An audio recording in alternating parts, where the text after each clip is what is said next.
వైఎస్ఆర్సీపీ నాయకుల్ని వరుసబెట్టి జైళ్ళల్లో పెట్టాలా, కేసులు పెట్టాలన్నటువంటి కార్యక్రమంలో ఇప్పటిదాకా తప్పించుకుంటోంది తెలుగుదేశం పార్టీ. వాళ్ళకే అయోమయంగా ఉన్నది. కొడాలి నానిని ఎందుకు వదిలేశారు, అంత దారుణంగా మాట్లాడినటువంటి వాడిని, చంద్రబాబు గారి గురించి దారుణంగా మాట్లాడాడు, ఇంకొకళ్ళని దారుణంగా మాట్లాడాడు, అతన్ని ఎట్లా వదిలేశారు అన్నట్టుంది.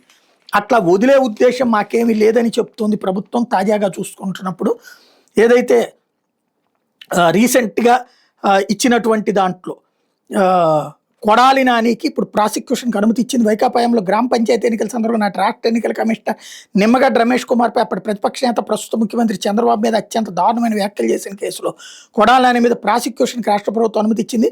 21 ఫిబ్రవరిలో పంచాయతీ ఎన్నికల కోడ్ అమల్లో ఉండగా కొడాలి నాని మాట్లాడుతూ చంద్రబాబును మెడపట్టి రాష్ట్రం నుంచి వెళ్ళగొట్టాలంటూ తీవ్ర వ్యాఖ్యలు చేశారు. అప్పుడు ఎస్సీసీ రమేష్ కుమార్కు దురుద్దేశాలు ఆపాదిస్తూ దోషులకు పాల్పడ్డారు. ఈ వ్యాఖ్యలు ఎన్నికల ప్రవర్తన నియమాల ఉల్లంఘనని, నాని మీద చర్యలు తీసుకోవాలంటే రాష్ట్ర ఎన్నికల సంఘం సంయుక్త కార్యదర్శి అప్పట్లో కృష్ణా జిల్లా ఎస్పీకి నివేదిక పంపారు. గుడివాడ పోలీసులు స్థానిక న్యాయస్థానం అనుమతి తీసుకుని 21 ఫిబ్రవరి 16 కొడాలి నాని మీద ఐపీసీలోని వివిధ సెక్షన్ల కింద కేసు నమోదు చేశారు.